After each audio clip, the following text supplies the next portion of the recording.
You are listening to Beyond the Verse, a Star Citizen podcast.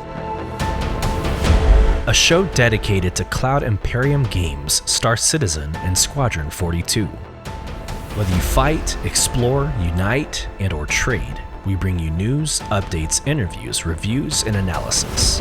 So sit back, relax, grab yourself a pour of Radegast, and join us as we go Beyond the Verse. Launch sequence activated.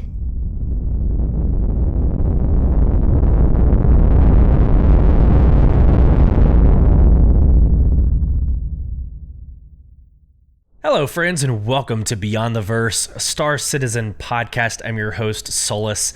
This is episode 62, and we are highlighting all things Alien Week, patch 323.1 alpha, obviously XenoThreat that just dropped earlier today, and what we can expect from the upcoming releases. 0.2 is right around the corner, and 4.0 is still on track for Q3.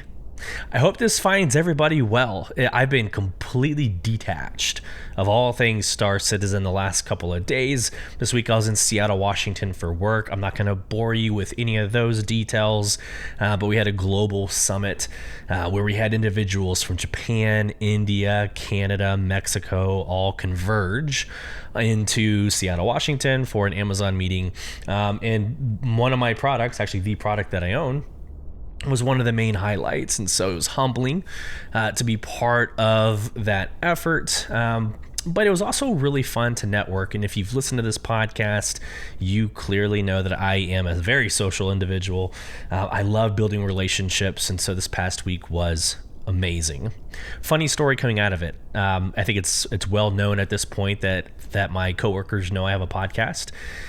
They're actually interested in me making a podcast for Amazon Business where I interview coworkers and leaders around the organization as we get ready for Amazon Prime Day coming up and all these other events that happen throughout the year. So it's not going to be external facing, it's going to be internally facing, but just evidence that pursue your hobbies even in your career field, because you never know how it will benefit you or make you shine among your peers and bring that extra value to your team. So had a great time, kind of segueing or maybe tying that story into tonight's podcast. One of my favorite nights. So two of my really close coworkers blessed me with an opportunity to go to a place called Cuts in Seattle, Washington, where they have a phenomenal selection of bourbon. And again, if this is your first time listening to the podcast, I am obsessed with bourbon. So as you can see on YouTube and hear on podcast, it's Friday evening, so I actually get to drink bourbon during this podcast, which I used to do. Although now I regularly record Friday mornings, and that's just weird. You should not be drinking bourbon at 8 o'clock in the morning. So, no, and I don't do that. I know some of y'all are going to reach out to me accusing me, but no, I don't drink bourbon at 8 o'clock in the morning. But it was a phenomenal ambience, and I think that defines kind of who I am, the vibe. I don't drink to get drunk. I don't even drink to get buzzed. But my vibe, my ambience is sitting down with a bunch of friends with a bourbon in one hand and a cigar in the other, and making that last an hour to an hour and a half, and just sipping and obviously taking my time on that cigar. And that bleeds into tomorrow. So here we go, Star Citizen. That bleeds into tomorrow. My brother and I are going to go to the Austin, Texas Bar Citizen. Super excited to get that going. I'm going to share my screen for those of you on YouTube. This is no different. I think last episode we talked a little bit about Bar Citizen, where they're going and what to expect from these events. But I wanted to bring out this article that came out 7 days ago, or on June 7th, from Jake Acapella. But here's the International Bar Citizen article. They're going to have a quote unquote Bar Citizen World Tour trinket that is exclusive for those who attend the in-person event, which can't wait. I think last year was like the Banu box It's an FPS item, really no purpose in the game, just to have. It's just a token, a memorabilia to have. Super rare because you have to, again, physically be present at one of these events. And it looks like this one is going to be somewhat similar, but instead of Banu, it's going to be Xion. Instead of a box, it's more of a pyramid, but it's like a puzzle. It's like a puzzle pyramid. But really excited about that. My brother and I get to go shoot the shit around some alcohol and some Star Citizen friends. Really can't wait to see everybody there. If you're in the Austin area, hell, if you're in the Texas area, come see us again tomorrow, Austin, Texas. The details are public. So there you go. I had another article of the same information up, but we're not going to do that. So, all right, this week in Star Citizen, again, I've been so disengaged. So a lot of this, actually the majority of this, you're going to be listening or you're going to be watching my beautiful mind at work. I'm going to be doing this real time. I know high level what has happened. I know from my brother giving me some feedback and from my organization giving me some feedback. I have some high level understanding of what's happening, but we're going to go through these articles together for the first time as we're recording. So improv, I excel at. So we'll see just how well I excel. So quickly for this week in Star Citizen, we have a lot to cover this week. So I'm just going to go all the way down to Monday, Tuesday, Wednesday, Thursday, Friday, right? So nothing about anything else in the community. But on Monday, we have, obviously this week in Star Citizen, we have the Drake Ironclad Q&A, and we will go through that very quickly. There's one main question that was answered that I think will be interesting to all of you out there. Tuesday, we had a lore post called Divestment, just in time for Alien Week. It's perfect timing. Wednesday, we sort of had a roadmap update. If you've been on social media, you know kind of why I'm laughing, but we'll get into that, about middle of the way through the podcast. But that was also the start of Alien Week, so 2954 that started on Wednesday, and then today, RSA Weekly Newsletter, Star Citizen Live, patch 323.1 alpha, I believe was Thursday night, but today was XenoThreat. So there's a lot to cover between Alien Week, XenoThreat, and all the other things that happened in the background that actually was part of, because I did try to check social media as much as I could. But first, Incoming message. For those of you responding to last week's Q&A and polls, it was the most engaged Spotify Q&A and polls to date. So I want to thank you. People I've never seen before, user accounts I've never seen before, great anecdotes. Again, thank you so much. Keep it coming. I'm going to try to continue to ask engaging questions that provokes thought and some really good discussion. So again, I really just hope this resonates with you and allows you to have a voice on this podcast as well. At some point, I envision like a call-in, right? I envision us doing this live. It's just my schedule is so sporadic with the kids and work and everything else I have responsibility for. It's really hard for me to dedicate and say, every Friday night at 8 p.m., right? Like right now, my wife's with the kids at swim class and I'm here recording a podcast. So it's really, really hard for me to commit to something live, but how amazing would that be? Like old school radio shows. I'm probably dating myself, but people would call into radio shows. That fascinates me. That's kind of where I want this to go. But until then, at the end of every episode on Spotify, we have a poll we ask and a Q&A for you to actually respond with your thoughts. So let's go to the poll first. Again, episode 61, I entitled it Star Citizen as We Knew It, basically because once 1 alpha and 2 launch in the next couple of weeks, or 1 alpha launched last night, 2 is going to launch in the next couple of weeks, you will not recognize Star Citizen. So I had a whole spiel in that episode of like, hey, taking your time, enjoying the ride, hence the name. But we actually prepared you for Alien Week.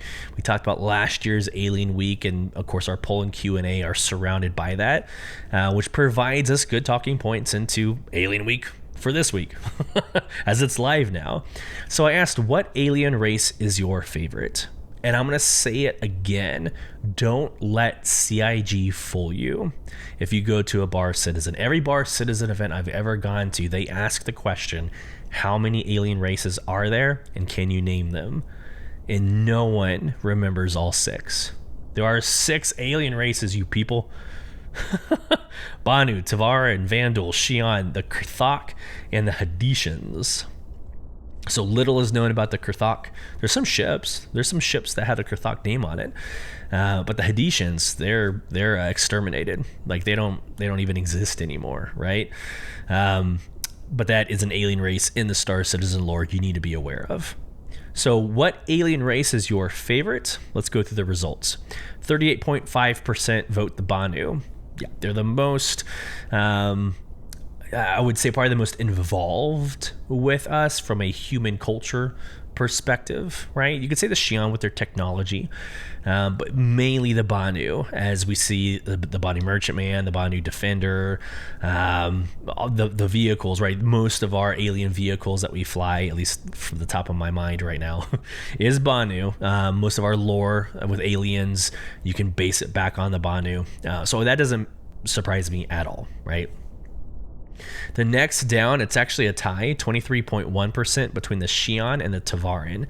That's super interesting. I feel like we know less about the Tavaran than we do the Xi'an. The Xi'an, I feel like you can't trust them. They've waited on both sides of the Vandal War. They have given technology to both sides. We leverage their technology, and they haven't really claimed a devotion or an allegiance to one side or the other. So Xi'an are super interesting. We do partner with their tech to build our ships, or some of the ships.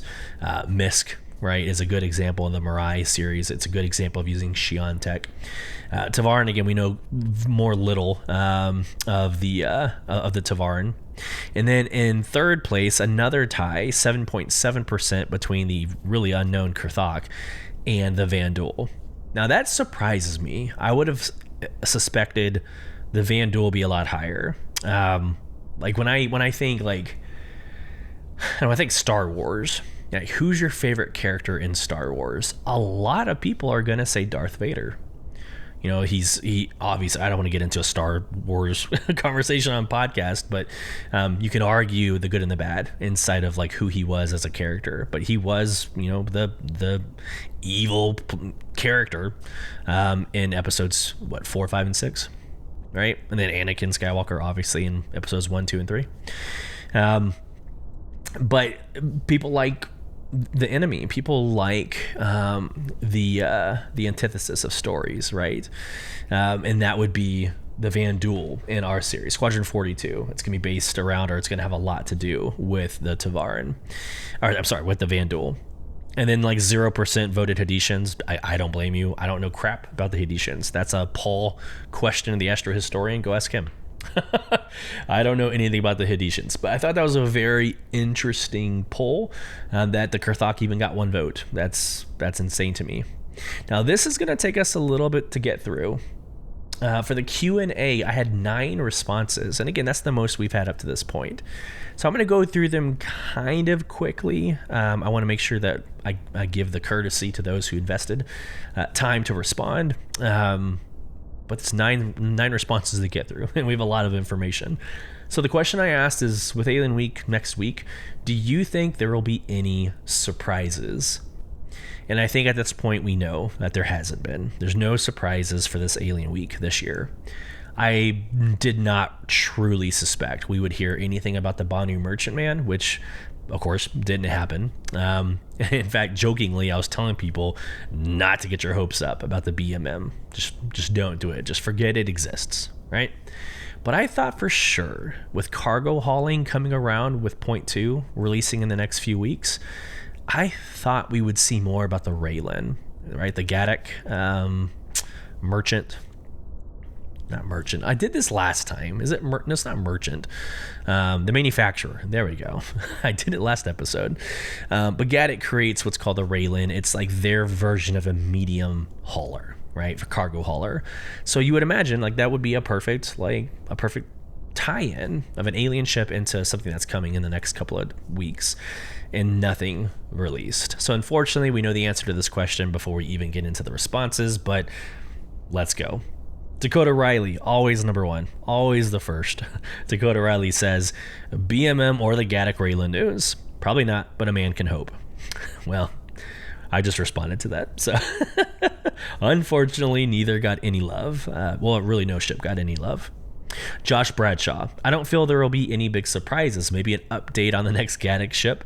Maybe an announcement of some human-alien hybrid armors. That would have been awesome. I would be excited for that.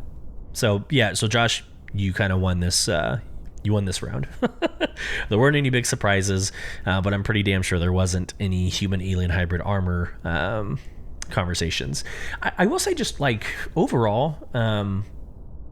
I'm actually really surprised that we haven't seen more armor. Like I thought Invictus launch week, we would have seen the medical armor. Remember we went through that whole conversation. I had Starjump Grim on and we were talking through the video. We were pausing it and we saw that individual like in the Orc Mark X, but it was white and red. I was like, oh crap, there might be a medical uniform out there. But there hasn't really been that many advances in armor. I could be wrong. You can correct me if you know more than I do here in this topic, but I've been underwhelmed with armor and its development in the last few years. Obviously, people care more about ships. People care more about the other things that have released. I think they're prioritizing the right things. Let me just say that. I would expect something new by now. All right, Groza. No. I don't want to skip over Pakurma. Okay, so user Procurement or listener Procurement, not really. I believe a large majority of the team at CIG is currently working on technical stuff for the next patches rather than extra content that might be gone after the event. Yeah, wisdom. It's a very wise response. And then we're going to go to Groza, that is less wise. So I say that out of love. One of our beloved members in the org.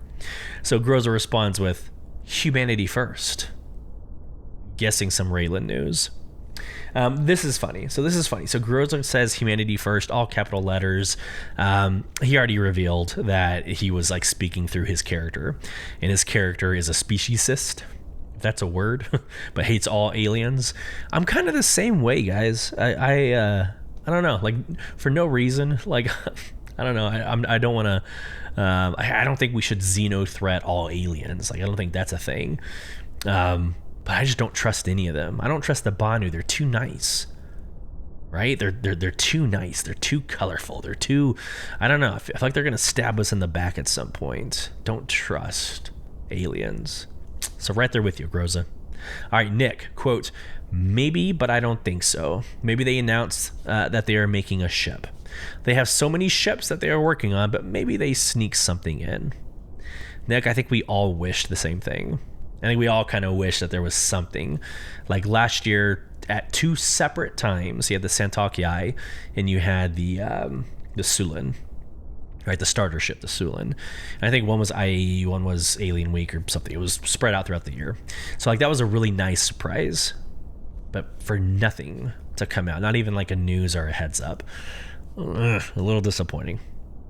All right, Sasquatch Rumble, quote, I like to see CIG keep the momentum up and give us an update on either new ships or maybe even Pyro. Would like to see a Tavaran starter. Very interesting. Yeah, I think there's a couple of... Yeah, okay, so the last comment by Anna, she mentioned something... I want to make sure I don't ruin her comment, but like I think more alien starters. We just have the one, right? We just have the one. I guess you could argue that the consolidated Outland Nomad, it has alien tech, right? A hover starter craft. It utilizes alien tech, so you could argue that. But the only true alien starter is the Sulan. I would like to see another alien starter. Not my thing. I wouldn't buy it, but there's got to be a crowd out there that is interested, right? That would. So I agree. Maybe Tavaran. I mean, hell, maybe even like a, I don't know, Xion. Make it a Van Duel. Make it a Van Duel starter. How sick would that be, right? Make it look like, like the Blade, like etchy and like violent and aggressive. I like that. It's a good idea. Good job, Sulyce. John Crew, if you're listening. All right, next quote, Sean Donovan. I think that CIG will finally release the Raylan. Damn, my heart goes out. I don't know if I'm spelling it right, which is a large caterpillar-sized cargo hauler.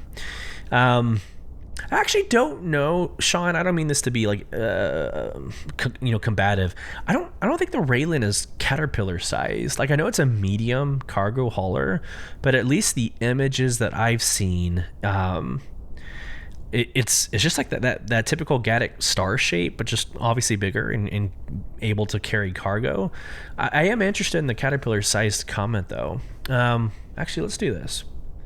Just because I think it's important. Let's go take a look at what the ship page actually says about it right now. And then maybe you were talking like its capability of holding cargo. Like maybe that's what you were referencing. As I type on my machine gun keyboard. It is so loud, you guys. Okay. Here we go. This is the Raylan, right? Here's the spelling, R-A-I-L-E-N. The Raylan. So yeah, again, it looks like the Sulyce, actually, quite honestly. It looks like the Sulyce, but obviously significantly bigger. But let's take a look. Again, see these pictures. I mean, yeah, it's big. It's big. It's got a huge butt. That's where all the cargo goes. But let's take a look at the specifications. The length 53, beam 52, height 67, and the cargo capacity is 320. So let's remember that, and let's go take a look at the Caterpillar. So we'll say 50s and 300s. Caterpillar. Again, I type so loud. Okay, yeah, this is heavy freight. And again, this is not just I'm not trying to prove or be a jerk. I'm legitimately curious. Yeah, so the length, and maybe that's just it. Like the length is 111.5 meters. The beam's 39. The height is 13.5. So the Raylan is bigger in beam and height, but obviously it's not as long, right, as the Caterpillar. And then the cargo capacity for the Caterpillar is about twice as much at 576. So again, really not trying to be that guy. I'm not trying to like prove my listeners wrong. It's a very interesting comparison, quite honestly. And if we start talking alien ships and like just pure curiosity where CIG wants to go with alien ships, they're going to need to start creating like luxury versions, more cargo variants, because I'm pretty sure the Raylan is going to be the first cargo variant that we have for alien ships. So that's going to be interesting. Everett Adams, man, a few words. Response, yes. I love it. I love it. Yeah, I mean, there were some surprises. You're not wrong. There were some surprises, but it's more like we didn't know what colors of paints that they were going to use, right? We didn't know that there was going to be a code that you had to crack in order to get a combat coin, which we'll get into here in a little bit. So, hey, Everett, you're not wrong. Appreciate the engagement. And then this last quote, I did run it after all, but this last quote from Anna. Now, I'm planning on getting the Sulyce during Alien Week. I would like a nice Xi'an luxury ship, and it would make my day. Does the Xi'an armor have lifetime? Okay, so two things here. I'm pretty sure this is your first comment, Anna, so thanks so much. Welcome to the Q&A section. I would love to hear more from you. I love this. Thanks for asking a question. I love it. Thanks for asking a question. I want more of that in these Q&As so that I can answer what is your burning curiosity. So my first response, the Sulyce, I tried the Sulyce, and this is just a heads up. My personal opinion, just a heads up through somebody who's used it. It's great. It's awesome. It's unique. It's a great starter ship, but it's a very difficult one to kind of wrap your head around. You get into it kind of vertically, which I guess that's not a good explanation. So instead of getting into the ship and looking through the cockpit and like you're looking at the horizon, you get to the cockpit and you're staring straight up at the sky.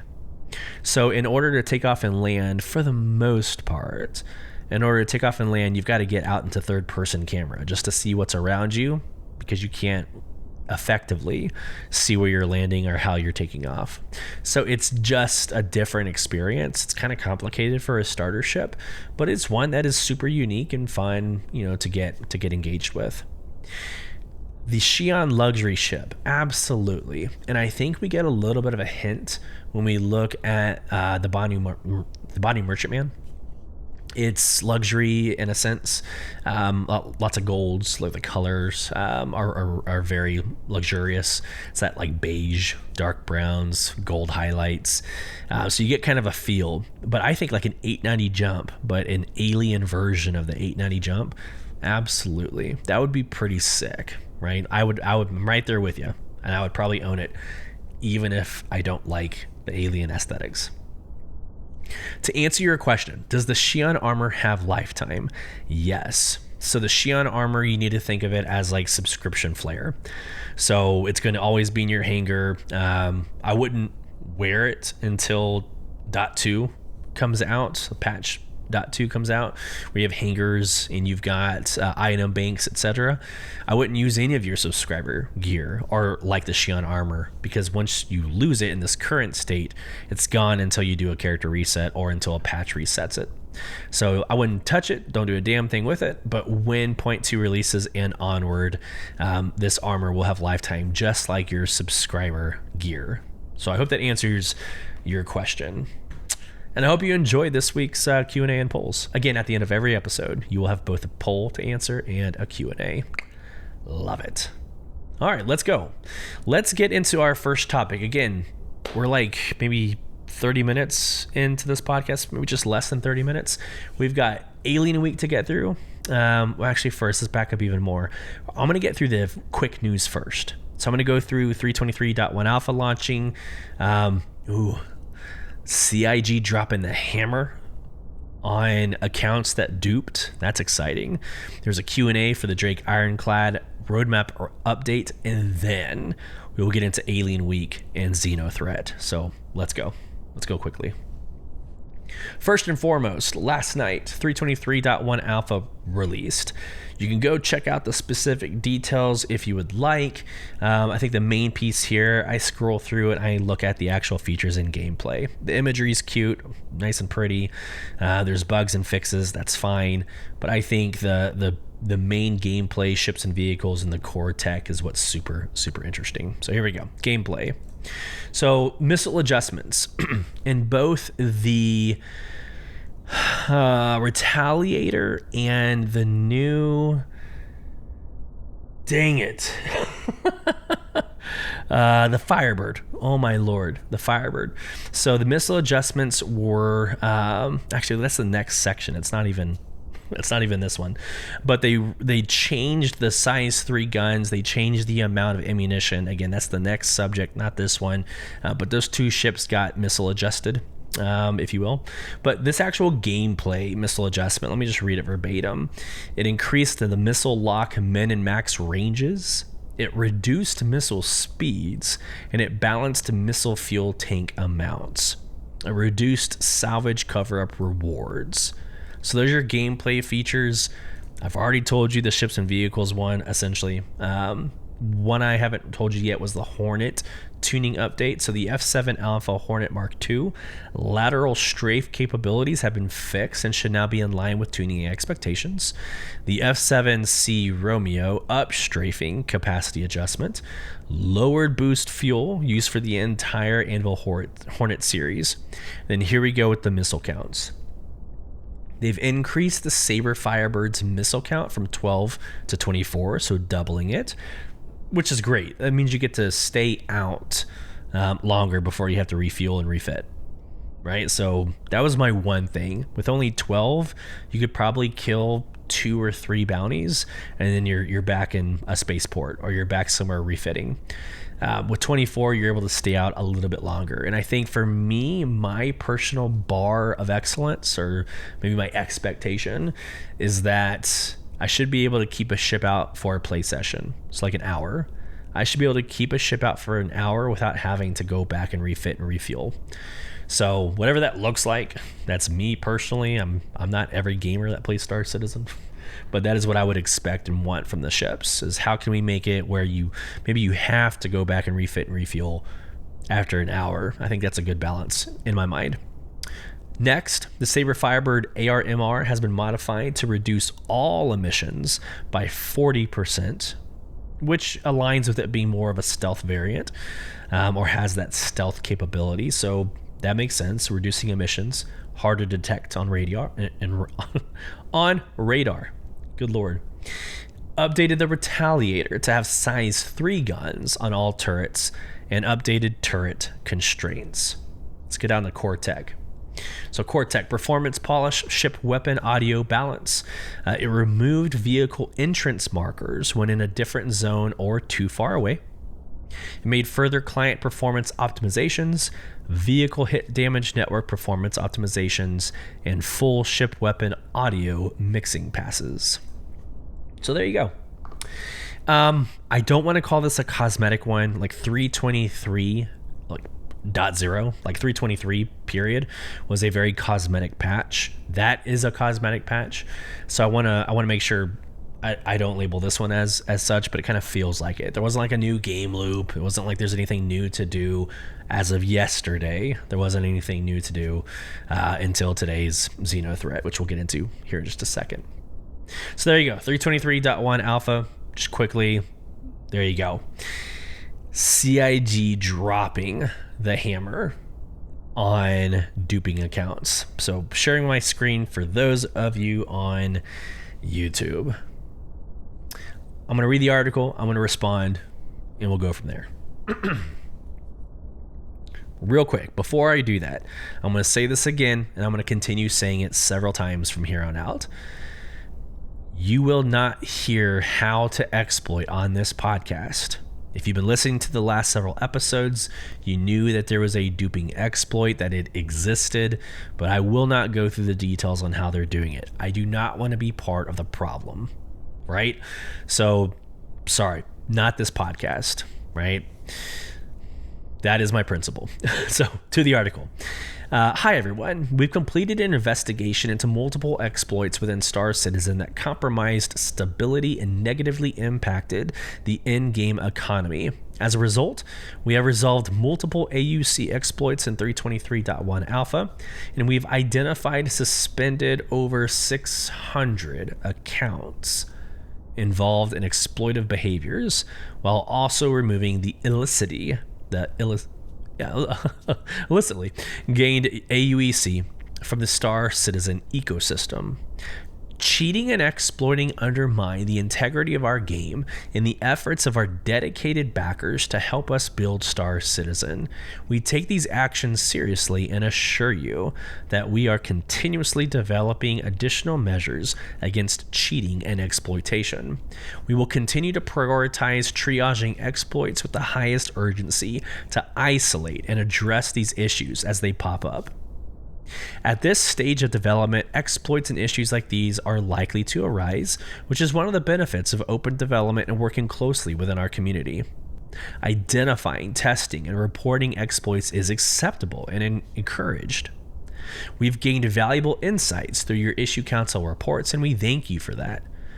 Here is the $1 million comment.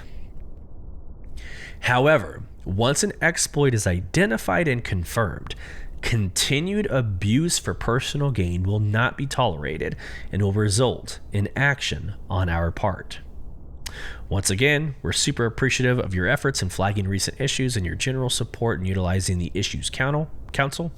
We'll keep you updated as we continue to develop measurements to ensure fair play. Thank you and see you in the verse. Whew. How do you feel about that? And that's probably going to be one of my Q&A and poll questions. How do you feel about the 600 accounts that were removed because of duping? Here's my deal. Get there you go. That's how I feel. Very, very transparent with this one. Yes, identify it. Yes, go to the Issues Council. Yes, shine light on it. But don't continue to do it, and it destroying all the things, like deliberately destroying. It's not even like this, I just want money you're deliberately destroying an ecosystem that was one of the main focuses for these next few patches, right? We had the whole ecosystem team, the economy team, on one of the Star Citizen lives come in and talk to us about what they're looking at and what they're looking for. And I'll say most of these 600 accounts just came in and effed it all up, right? And why I say some or why I say most, we do know of a few. Like, I have some friends in social media that were part of the suspensions that shouldn't have been, right? And CIG has corrected it on the ticket system. So they filed a ticket, they appealed, and they got it overturned, right? So they have their account back and whatever. So like it's gonna happen. But here's like here's where I land the plane, right? Like here's my summation. Good. A studio needs to have the intestinal fortitude to drop the hammer, because you're going to have Grand Theft Auto and Red Dead Redemption Online community members play this game. And they're going to look for ways, and I'm not going to even go into the whole griefing thing, because I think that's actually a legitimate debate. Like, what is griefing and what is like allowed and not allowed? We can debate that. That's actually not this part of the conversation. But you're going to have people that are deliberately effing the game over. Deliberately. And they know that they're doing it. They know that they're cheating. They know that they're capitalizing on an opportunity in a game in alpha and beta, right? It's not okay. There's a difference between identifying a strategy and like really capitalizing on the strategy, but it's an intentional game loop, and it's obvious. We're all freaking adults. Like, we know what the difference is between right and wrong. I'm sorry, but most of us do. If you know that there's a problem and you're like, I'm going to get 1 billion freaking UEC in a day and a half, well, this is what happens. And good riddance. Good riddance. There's no place for that behavior. You're just ruining it for everybody else.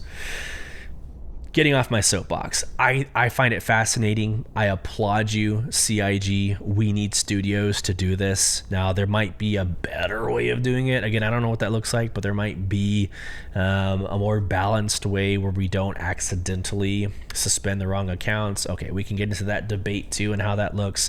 But I'm telling you right now, there's not a lot of community teams. I'm speaking on behalf of New World, Amazon Game Studios. There's not a lot of studios who know how to do this well. It's very, you want that to be the last resort. The last resort is suspending someone's account, right? You're basically saying you cannot play this game ever again.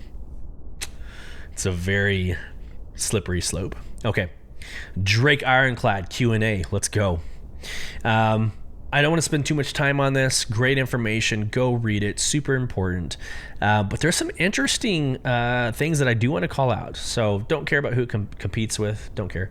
Can the Ironclad be used as a mini carrier? What's the biggest ship that can fit through the retractable roof? Yeah, absolutely can. Just like any other ship, you can stuff whatever fits inside of whatever you want it to. Right? Go have fun. Here is the main question, the most commonly asked question that at least I observed about the Drake Ironclad or the Drake Assault was, can the Assault have, or will the Assault have, a retracting roof like the base version? And the answer is yes. So yes, the retracting roof is a shared element between the two versions. However, turrets were changed for tractor beams. Or I think it's vice versa. However, the tractor beam setup is removed, so utility is significantly compromised in the Assault version. So there you go. Super important, answers the biggest, most commonly asked question, in my opinion. If you want to know if there's an armory in the Assault, go ahead and read that. Good stuff. The only other thing I wanted to call out was this command module. There was a lot of questions about the command module, and let's start with this first one. If you self-destruct, can you initiate a self-destruct in the command module and detach to fly away? What does that look like? And both systems, both the main hull and the command module, have separate destruction self-destruct modes, right?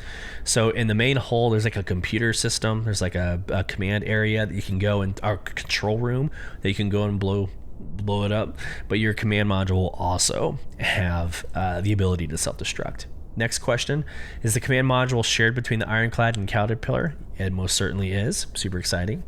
However, the Ironclad's module is a slight redesign of the original Caterpillar one. There you go. This is interesting. If you detach the command module, does the Ironclad become a flying brick, or can you still steer it from the ship itself? Yeah, so it becomes a brick. The Ironclad is exclusively flown with the command module. With it detached, the main hull can no longer fly independently. However, it does retain power, cooling, and other functionality like tractor beam control and self-defense. So doesn't that just become your base? Right? Like, imagine that. Imagine taking your Ironclad and dropping the main hull just somewhere on Microtech, a nice, beautiful area near a lake, maybe some river, some beautiful trees. Drop that shit on top of some Merrick's, right? Fly off with your command module. It's persistent universe. It's going to stay there, and it's completely powered with self-defense capabilities. Isn't that the first version of base building? Just drop your Ironclad somewhere. I thought that was super interesting. Insurance. They're still trying to figure insurance out and what that looks like for the command module. Does the command module have quantum drive? Yes, the command module has a quantum drive. So I just thought there was just a lot of questions based around the command module, which was surprising to me, but very, very, very good questions nonetheless. More Q&A in the Drake Ironclad. If that interests you, have at it. We have a lot to cover, so I'm going hot and heavy. Roadmap roundup. Didn't happen. There you go. Next topic. I'm kidding. I mean, I'm not kidding. Nothing was released at all whatsoever. But there's really nothing else to say. I do kind of, I actually want to respond to it though. So roadmap roundup, no updates for release view this week. All features currently listed are on track.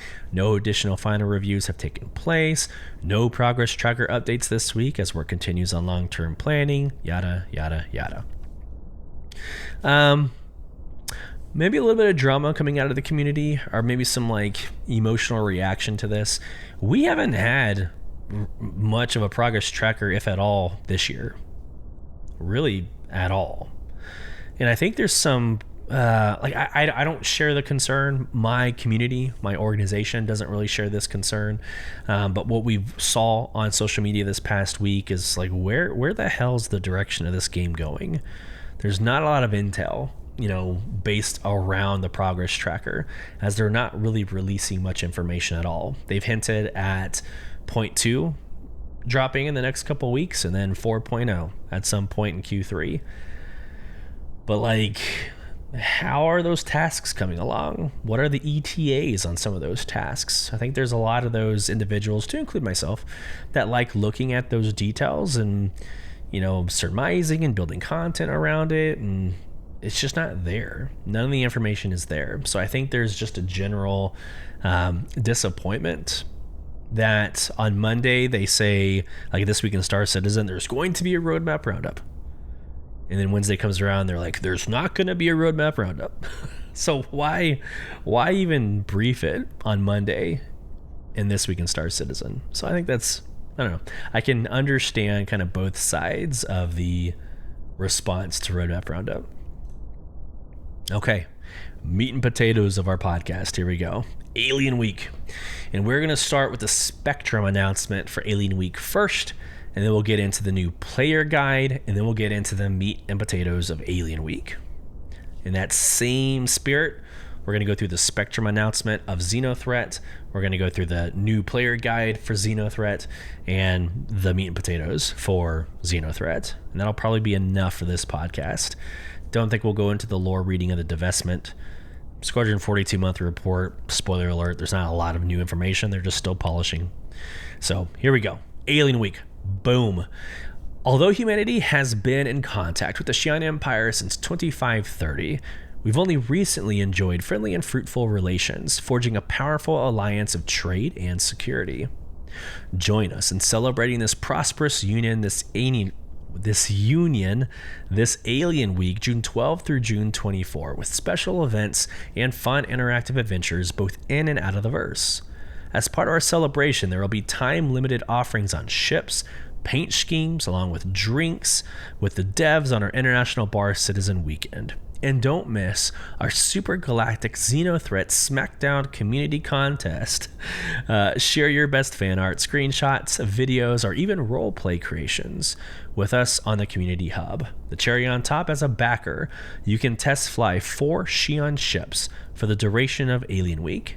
From cargo to combat to pure speed, there's something for every taste and play style. Visit the official Alien Week 2024 website to get involved. All right, here we go. Enjoy everything Alien Week has to offer. So there's a bunch of links. We're going to go through all of them together. And then some essential Xi'an sentences. I don't want to do this. I don't want to do this. I suck at other languages, but you guys, you're going to kill me if I don't try. My first sip of bourbon for the night. I'm going to try to get through this. Okay. Greetings or hello. Shisulin. I'm going to say Shisulin. Why not? Say I'm Niku. So Niku is one of the community managers, or he's on the community team. So I'm Niku. Isen Niku Noah. If you want to say what's up, it's Axeoa. I feel good. Iko Noah. I don't feel so good. Iyo Konoa. Feel better soon. I can't do that. Stop. This is stupid. It's stupid. You know what they need to do? Actually, let's just do this. Hey team, CIG, for those of you listening, have like a little sound bite next to each one of these names where you click on it and you're like, oh shit, that's how you say the damn word. So I'm not doing this. So I don't want to be doing this every time, but hey, you know, it's rough. Or have like maybe this is how Sulyce would pronounce it, and then click like the actual way. That'd be kind of a funny diptych. For my sanity and my well-being, I'm not going to continue trying, but my God in heaven, like those are the Xi'an language is something else. So there you go. I know, it's fun. Go try it. Go try to translate. Like there's a whole guide on how to translate, but there's no guide on how to speak it. So there you go. What am I looking at? What is this? New player guide. All right. Sharing my screen for those of you on YouTube. So the new player guide for Alien Week. Basically, if you're listening to this podcast and you've wanted to dabble in Star Citizen, you just haven't yet, Alien Week's a fun, kind of unique time to get into it. Just know that XenoThreat's also going down. So there's just a lot of like chaos in the verse right now. In a good way. There's a lot to do. But come join. This is a really good time to join. I actually got my game to play a lot smoother. For the last 2 weeks, I've been hard crashing to desktop, but I've learned that actually it was on my side. I had Windows updates I needed to do. So kind of a PSA for those gamers out there. I don't know, once a week, maybe before you start playing, make sure that all your drivers are updated and make sure your Windows 11, especially Windows 11, is updated to its fullest point in time. That fixed it for me. I was, again, crashing almost 2 or 3 times an hour. And then today I had actually a really good play session. So I'm pretty sure it was on me. All right, so welcome to the verse. Here we go.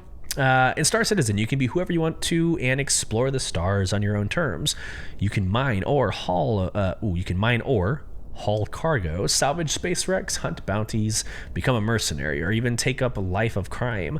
Fly and drive a vast variety of vehicles and play how you want to play. The possibilities are endless. Alpha 323 Adventure Beckons talks about what is released. The new player experience is now offered at all landing zones, so learn the ropes wherever you feel most comfortable, be it on the crisp, cool air of Microtech or the gritty industrial ambience of Hurston, said no one ever. Don't start in Hurston. Plus, Alien Week has commenced. Join us for fun alien-themed adventures, both in and out. Here's a XenoThreat, and go play. Have fun. So this is a great guide. I'm just going to go through the questions, not going to answer. More than likely, if you're listening, you already know all this information. But where's my ship? I'm in my ship, but how do I fly it? How do I make money and where do I spend it? You still need help? Here's a guide system. So I myself am a guide. I take an opportunity probably once every 2 or 3 weeks to get in there and help a new player. It's fun. It's rewarding. It's a good recruiting tool if you want new people inside of your organization. So go and be a guide. But there's a guide system to help you out where a human is actually on the other end of the game playing with you. There's a welcome hub with videos to watch, where to find like a Q&A for technical issues or server issues, like the status page and whatnot. Of course, some community drops, mentions about emergent gameplay, becoming part of the community with like bar citizens, join the organization. So the organization page, Soul Provision, is an amazing organization to be in and grow if you would like to. So again, this is just a really well put together guide. Maybe too much information as it gets into like what are distribution centers, character creator. I don't think that necessarily needs to be in a guide. It just says it's there. Okay, but I thought it was a well done, and it's a good segue for new players getting into Alien Week, which is the next topic. Here we go. Good old Alien Week. Top to bottom, this is it. The Xi'an Edge. Despite a rocky start, humanity has enjoyed an increasingly fruitful relationship with the Xi'an since first contact in 2530. However, it wasn't until relatively recently that we've been able to take full advantage of the alliance. Thanks to the ratification of the Human Xi'an Trade Initiative in 2947, UEE systems have seen a steady uptick in the Xi'an-made and inspired goods. Even corporations such as MISC, specifically its Mirai sub-brand, are taking full advantage of the cutting-edge technology coming out of the Xi'an Empire. Join us in celebrating this continually prosperous alliance this Alien Week, with the special events and fun interactive adventures both in and out of the verse. Tales from the Cryptograph. We're going quickly. All of you history buffs out there, the Astro Historian, will be familiar with the epic games of cryptographic cat and mouse played by the UEE and Xi'an during the Cold War. Intercepting and decoding enemy intelligence became something akin to an art form for both sides of the conflict. Of course, figuring out which were solid intelligence and which were red herrings was an altogether different story. Years later, with relations between the empires in a true golden age, crypto tricksters still challenge would-be codebreakers to decipher their messages, with thankfully much lower stakes. That plays more into kind of an outside of the game contest or code breaking that we'll get into here in a second. So new looks for a Xi'an ship, or new looks for Xi'an ships. So last year it was bright purple on like maybe like a teal green and a light blue, and I think it's a lot more like green and red this year. So two popular Xi'an conversions, Gadic's Reliable Sulin and Apoa's Lethal Sentok Yai, received the Harmony and Oculus paint. Oculus? I think it's Oculus. Paint schemes. So there you go. You see it on the screen. It's like a base green with like reddish orange highlights. All right. Super Galactic XenoThreat Smackdown. We'll get into this next. I don't really want to get into the XenoThreat just yet. That's a whole nother topic. All right, a beer you will guzzle, then relax with a puzzle.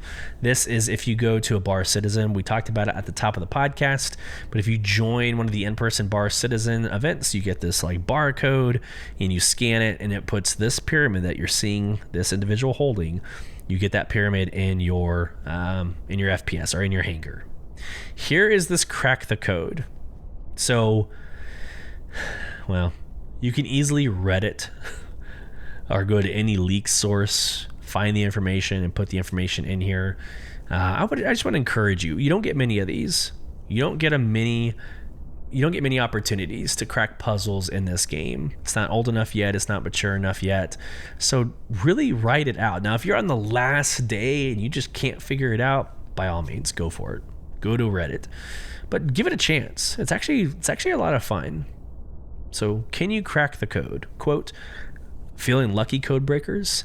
Think you've intercepted and decoded a secret Xi'an communication? Enter it below and find out. Diligent code breakers will earn the Alien Week 2954 challenge coin as a reward for their keen eye to detail. Enter the secret Xi'an message here. Now, I have done it. So let me just, before I click on any other link, I'll at least show you what the item is. So let's go to my hangar. Here we go. Alien Week 2954 challenge coin right here.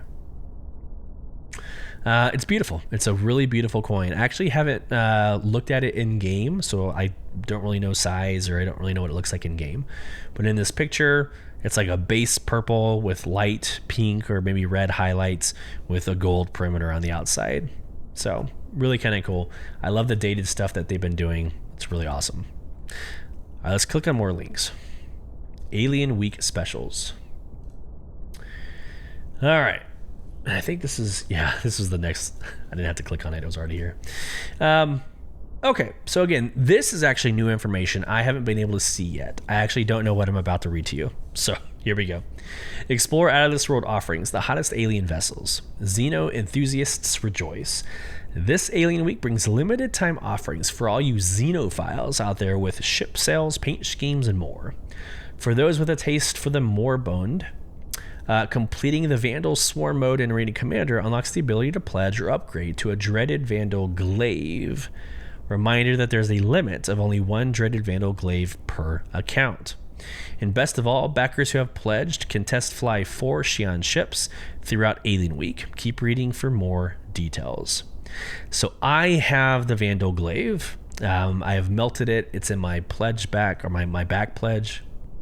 Why does that not sound right? Buyback. Good Lord, buyback. It's in my buybacks.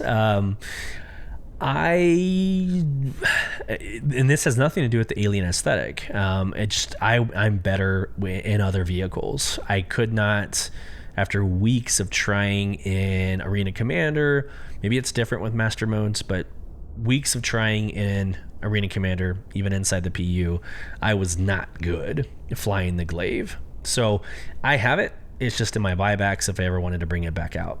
It's worth it aesthetically, perhaps. I just think there's better ships in the game, in my opinion. All right, test flights. Backers with access to the persistent universe can try out 4 Xi'an conversions throughout Alien Week. The test flight ends at 2000 UTC on June 20th. This is from cargo to combat to pure speed. There's something for every taste and play style. And I'm just going to test this real quick. All right, so we have the Santok Yai. We have the Nox. And again, this is how I'm just not... I think that's a Sulin. The Gaddox Sulin. And then I don't know what this other ball thing is. I think that's the Kurthok. I don't know. I tried to guess. I'm looking at an image, looking at pictures of the ships. I'm just not an alien flyer, so that's the best I got. So those are my guesses. Let's see where they're listed. The Gaddox Sulin, nailed it. All right. The Santok Yai, got it. The Apoa Kart2 All, that's the one I couldn't get. So there you go. The Kart2 All. Cool. It's a fast and agile scout fighter. Cool. And then the Apoa Nox. That one's pretty damn easy. So I got 3 out of the 4. Also, Alien Ship Weeks, Alien Week ships. You've got the Blade. Looks like you have 12 you can buy. You've got the Blade. You've got the Defender, which the Defender is actually a really nice ship. 2-seater. You got 2 different cockpits, one on port side, one on starboard side. It's got that Banu gold, right? The Banu luxury. It does have a ramp to get into its belly, so you could use it for box missions. It's not a bad ship for $220. So let's keep going. Here's the Glaive. Again, Glaive is, I just couldn't figure it out. It's got the asymmetrical look that a lot of you Drake flyers love. I wasn't good in it, but it is aesthetically a pretty badass ship. Let's keep going. The Kart2 All. Why would you put the Banu Merchantman in here? So the infamous Banu Merchantman that'll never come out. $650. Let's keep going. Here's the Nox, the Prowler, which I'm pretty sure is still bugged. The Raylin, Santok Yai, back to the Sulin. Oh, I didn't do that. Sulin, the Talon, and the Talon Strike. Cool. They even have the Bond Enrichment Man as a War Bond offer upgrade. And they're putting a lot... I don't know, guys. I don't want to jump on... I don't want to jump on another soapbox here. But if you have no progress, no updates on a ship, don't you kind of want to just not highlight it? Like, don't bring it up to the forefront of your Alien Week announcement? Okay, well, feel free to upgrade to the BMM if you want. I would save your money and fly something that's going to be out. Here's the Apoa Santok Yai as an upgrade offer, and then the Asperian Glaive as a Warbond offer. That's interesting. You can upgrade. Ooh. Hold up. If you can upgrade to the Asperia Glaive, couldn't you upgrade a ship with lifetime insurance and transfer that lifetime insurance to the Glaive? And it's not going to do it for me because I've already bought it, because you're only allowed to have one, right? So the one that I have is in my buyback. But if you haven't done that, if you haven't gotten it yet and it's not in your buyback, you should be able to ship upgrade. And if that's the case, guys, it's an upgrade now. So take a Drake Mule that has LTI and upgrade it, and then you can transfer your LTI over to your Asperia Glaive. Badass. Okay, cool. There's some paints. There's Harmony paints, the Oculus paints, Wanderer paints. Wanderer paints were last year, if I'm not mistaken, the purples. Yes. So there you go.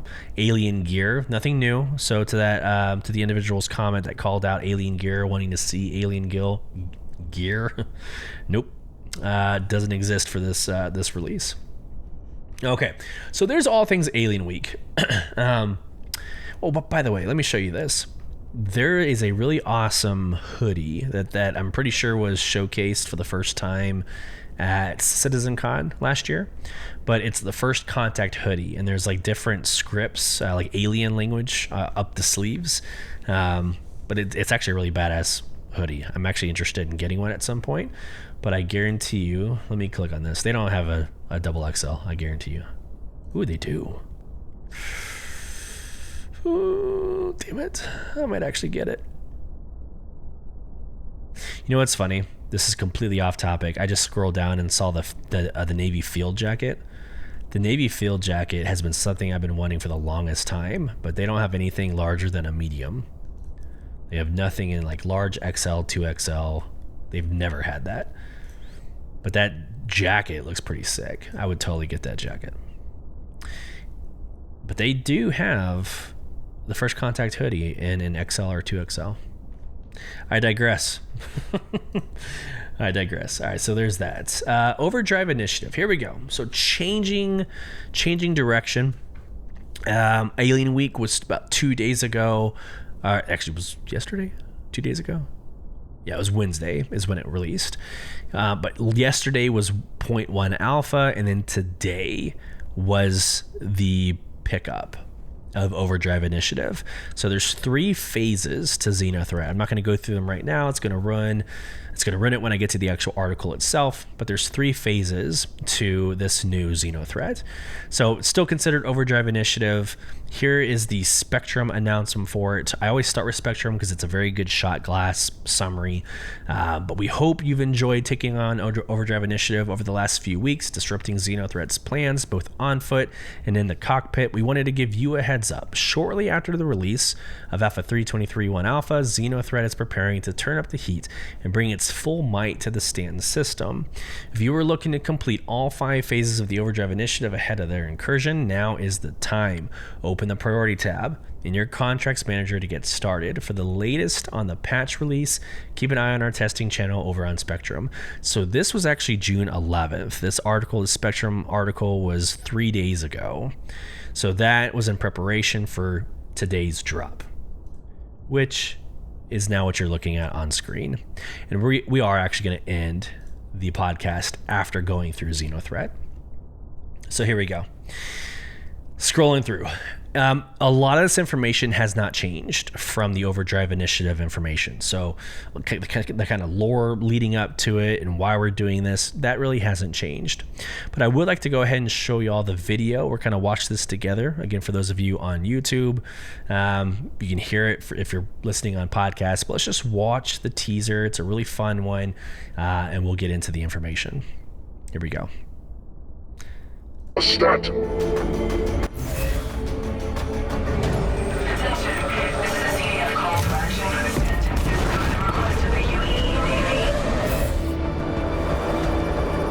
We are the ones in charge. We are XenoThreat.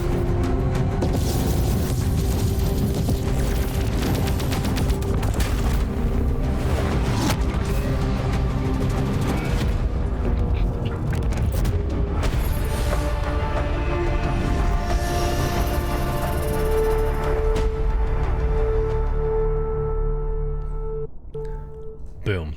Just a really good video. It's actually done in conjunction with the community. So it wasn't just CIG who made that video. It was also members from the community that helped make that video. So really awesome to see that happen. But again, just a motivational video of what to get or what you can expect to see. A lot of Idris fightings. So that is Idris fighting. So that's kind of exciting to see that ship back in the verse. Pretty sure you can board it, but we'll get into that here in a little bit. Who is XenoThreat? Fast forward. The XenoThreat event. Here we go. The XenoThreat Global Event is a server-wide event unfolding over several action-packed and engaging phases.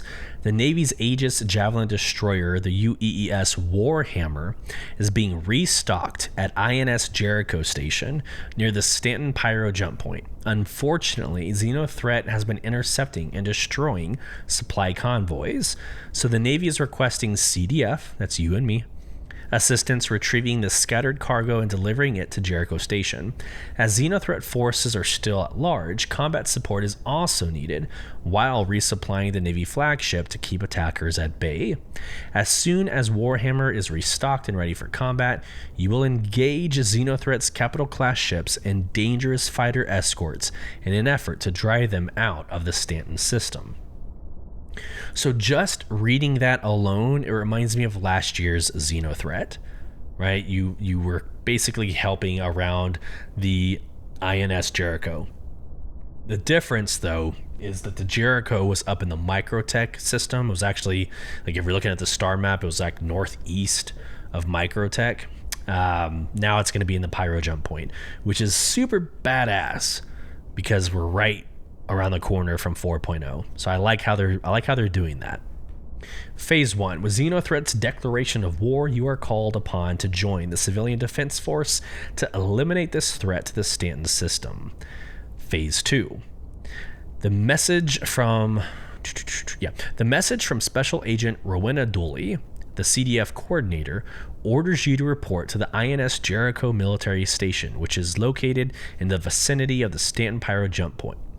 All help is needed to fight back against XenoThreat, so it doesn't matter what ship you pilot or whether you go in a group or alone. In this phase, you're tasked with protecting and resupplying the UEES Warhammer, a Javelin destroyer docked at the INS Jericho. The supplies are available approximately 600 kilometers away in a wreck site of destroyed Navy ships. Caution is advised on approach, as XenoThreat ground troops may still linger. The materials can be found in secure containers in the cargo hold or floating around the wreck site, all with different properties. We recommend bringing along a multi-tool with a tractor beam attachment to handle some of the containers, as you won't be able to do so by hand. Note, however, that XenoThreat is highly active in this area, so always watch your back or bring security. While you're off gathering supplies, the Javelin docked at the station may also be attacked by XenoThreat. It must be defended at all costs, as it cannot protect itself while its resupply is running. Once you've got the cargo on board, travel back to Jericho Station and hand it in at one of the terminals. When all the required materials have been collected and handed in, the next phase of the event begins. Phase 3. As soon as the supplies are replenished, the UES Warhammer will fight alongside you against XenoThreat, who have brought an Idris with several escorts. With combined firepower, you must face the waves of attack and ensure that XenoThreat are stopped.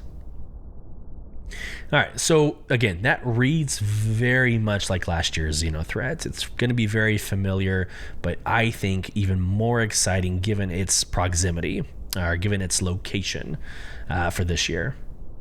Specifically for Phase 2 of the global event, you'll be tasked to deliver 4 types of materials, some of which possess a certain instability. These instabilities will be triggered when the materials are obtained. Keep reading to learn more about what to look out for. These are actually, I love this. So they're like timed. Certain colors of cargo is timed. It's really awesome. So this first one, it's a green container called Zetoprolinide. Zetoprolinide is an industrial reactant chemical that has found widespread use in neutralizing irradiated materials. Due to its volatility, it must be kept in an electrically charged state. It will lose integrity outside of containment, eventually leading to a rapid exothermic reaction. The current deterioration state is displayed on the container display. Zetoprolinide degrades over time until breaking down completely. Time sensitive. So that's number 1. Number 2 looks freaking badass. So the first one was green and like vertical cylinder containers. This next one is blue and it looks like it's lasers pointing into the center. This actually looks really awesome. The Acryloplex composite.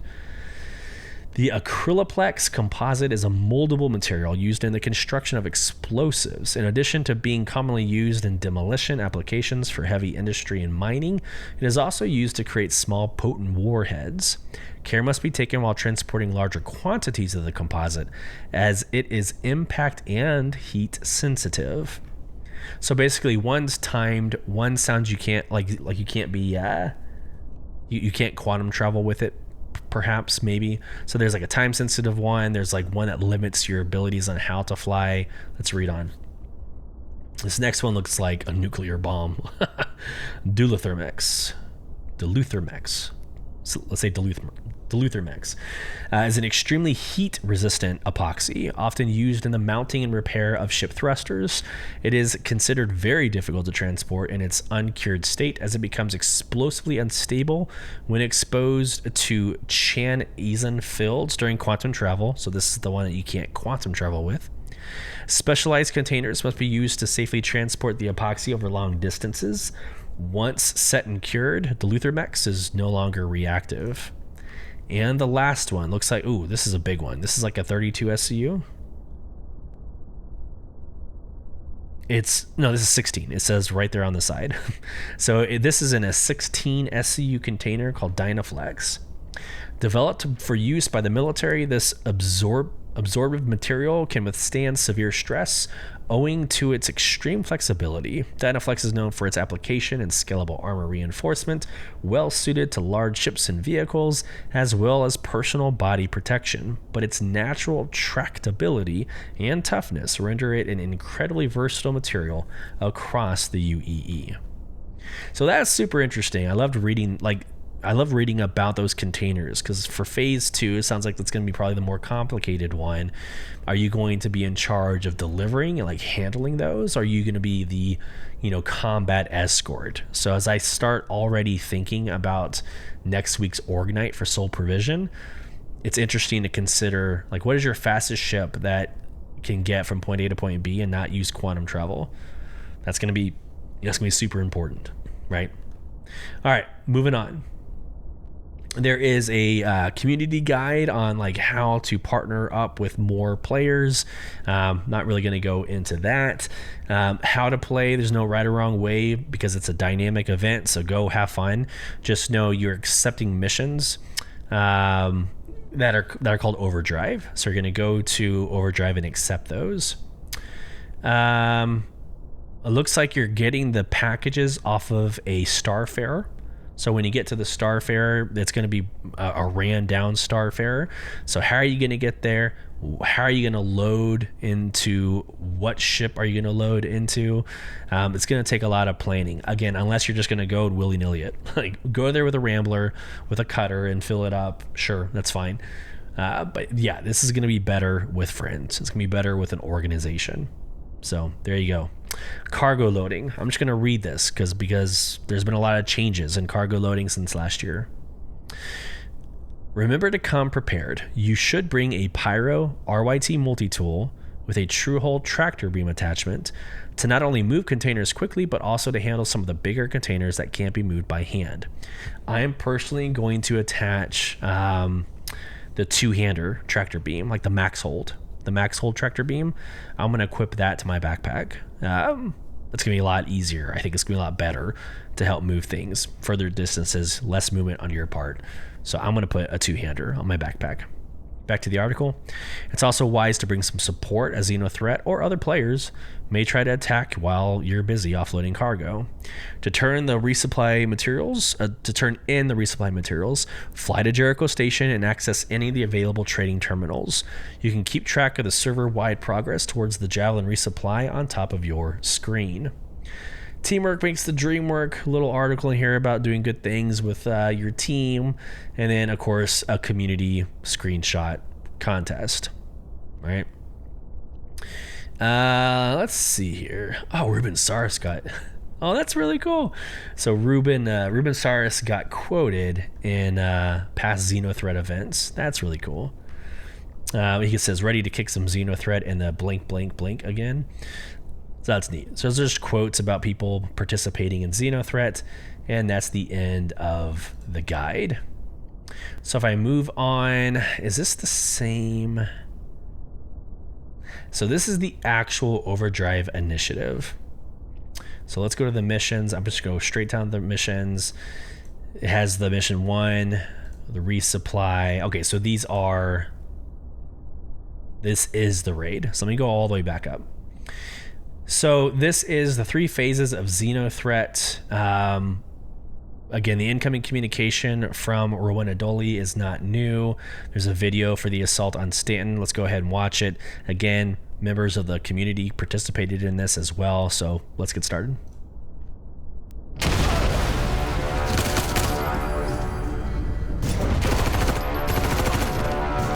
XenoThreat raiders broken into the Stanton system and attacked vital resupply convoys. It is our mission to repel their forces and recover these supplies. Be advised, we are 10 clicks from wreck site. Engaging. Hades, we're engaged with about 6 fighters. Over. Flash lock. Contact front. Contacts rear. Contact down. Nice work. The XenoThreat Idris has just shown up. Be advised, the enemy Idris is wide open for the assault. Launch the boarding attack now. Drop. Multiple contacts in hangar. On your left! Hero, get upstairs. Take a left down this corridor. Contact! G'day!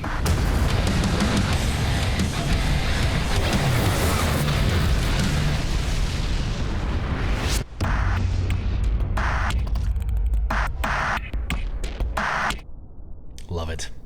Yeah, that's really good. And that shows you all different phases of what we're about to get into and what we really have already covered. So just quickly, as we go top to bottom on this article, and we're on the second to last article for the podcast, this is the medium armor that you are going for. So when you complete phases 1 through 3 of the XenoThreat raid, you get this armor. So again, base black, it's the Orc X, if I'm not mistaken. I actually don't see it on here, but it looks like the Orc Mark X, but it looks really amazing. It looks like it's really well done. Has a red breastplate that has a XenoThreat logo on it, and where you would normally see like the Nightfire has like the bright orange lights, these are dark red. So there's your color scheme. Really awesome. And yes, again, like I said at the beginning, these are like basically subscriber gear items that will forever be in your hangar. So think of it as that. Go get it. Phase 1, even in the last article, Phase 1 didn't have like what you're doing. So like Phase 1, here's it says, thanks to the tireless efforts of brave volunteers like yourself, we know when and where XenoThreat is attacking. Now we play the waiting game. Be vigilant. We haven't come this far to fall asleep at this stick. So I don't know what the hell you're doing. I don't know what Phase 1 is. Cool. Phase 2, resupply, right? This is what we just covered with all the different types of boxes. So assist in resupplying the Navy Javelin Destroyer. Very cool. And then Phase 3 is the main assault. So you can see in this image, just pure chaos. I'm pretty sure this was the image, I'm pretty sure this was the image that was used last year in XenoThreat. I could be entirely wrong. Looks very familiar to me, but I'm looking for like new ships. Like, do we have like a Firebird somewhere? Yeah, I don't see like a Firebird. So this actually might be a reused image. But anyways, pure chaos. I loved my time in XenoThreat last year. It was awesome to see like 20, 30 people going after an Idris all at once. Super excited to get in it. And then again, in the pledge store, we have 15 ships. Quickly going through those, and then we'll get into the community contest to wrap things up. So the Avenger Titan, don't know why the hell you would pick a starter ship for XenoThreat, but the Avenger Titan, the C1 Spirit for cargo running, the Constellation Andromeda, probably for both cargo hauling and multi-crew combat. The Eclipse is your torpedo ship that's going to be really good to take out the Idris, or help take out the Idris with its size 9 torpedoes. The F7C Hornet Mark II, that's the latest and greatest, or one of the latest and greatest, that started back in the Overdrive initiative, that upgraded to the F7A Mark II at the end of that event. So it's a very phenomenal ship. M2 Hercules, that's the military variant. So obviously to defend, but it also has a lot of space to run cargo. But again, with things being time sensitive and volatile, I don't know if you're going to spend time filling up an entire Hercules with those types of boxes. Moving on, the Reclaimer. You're going to blow shit up. It'll be nice to, salvage what's out there. So don't blame you for wanting that. The Reliant Tana, don't know, don't care. Sounds like an alien ship. I know it's Misk, but I don't know. I actually don't think I've seen anybody fly that in the game either. So the Retaliator, new gold standard modular, right? The Retaliator has the gunship option that has several large torpedoes on it. So I think the Eclipse just times like 3 or 5. So that's a phenomenal ship, multi-crew as well. Scorpius Antares, that is your EMP and quantum dampener. If I'm not mistaken, I think it's both, but it's a Scorpius with those capabilities. Really awesome. Vanguard Harbinger. Vanguard series, I don't personally like them, but that's just my personal taste. They are phenomenal gunships. Really good, has space in the back, so it's a good combat ship, and you can put boxes in the back up the ramp, so a very good option for $290. Vanguard Hoplite, again, the Vanguard series is pretty solid. The Vanguard Sentinel, the Vanguard Warden. Vulture, same story as with the Reclaimer. You're going to blow things up, you might as well go ahead and salvage and get some money out of it. Back to the Avenger Titan. All right. Last but not least, the contest, and then we'll wrap up the podcast after this. But like with all other events, we have contests, right? So here we go. Super Galactic XenoThreat SmackDown 2954 contest. This year's Epicurean extravaganza invites you to showcase your gastronomic prowess by making the tastiest Star Citizen alien-themed food. This can be anything your imagination allows, from Xi'an green turtle cake to Vandal-shaped cookies, as long as it has an apparent Star Citizen spin on it. Cook, bake, roast, grill, broil, or steam your way to culinary recognition and get a shot at snagging a shiny new ship with sweet paints while you're at it. All right, very cool. So it's a cooking one. There's some other details here about like how to participate, and keep in mind here are some rules and things and how to submit. But let's just go down to the prizes. So you have until, well, first off, the winning conditions are quality, creativity, rule adherence, thematic fidelity, originality, and tastiness. The dates, so you have between now and Thursday, June 20th. right now until Thursday, June 20th. The prizes. In first place, they're going to get the Apoa Sentok Yai with LTI, plus the Oculus and Harmony paints. And in second place, the Apoa Kartu All with the Oculus and Harmony paints. And then in third place, the Gaddock Sulin with the Oculus and Harmony paints. So there you go.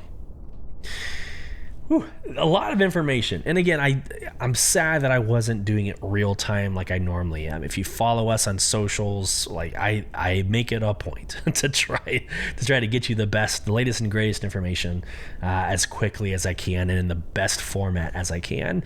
So it killed me this past week to not be able to do that for you, but here's an episode 62.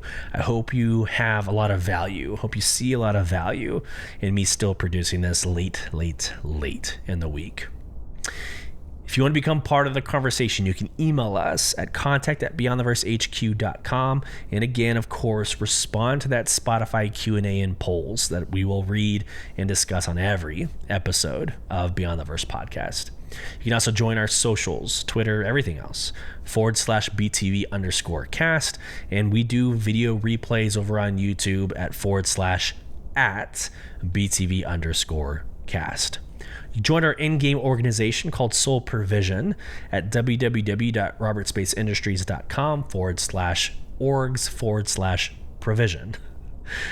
Safe travels as you traverse beyond the verse. Take care, everybody.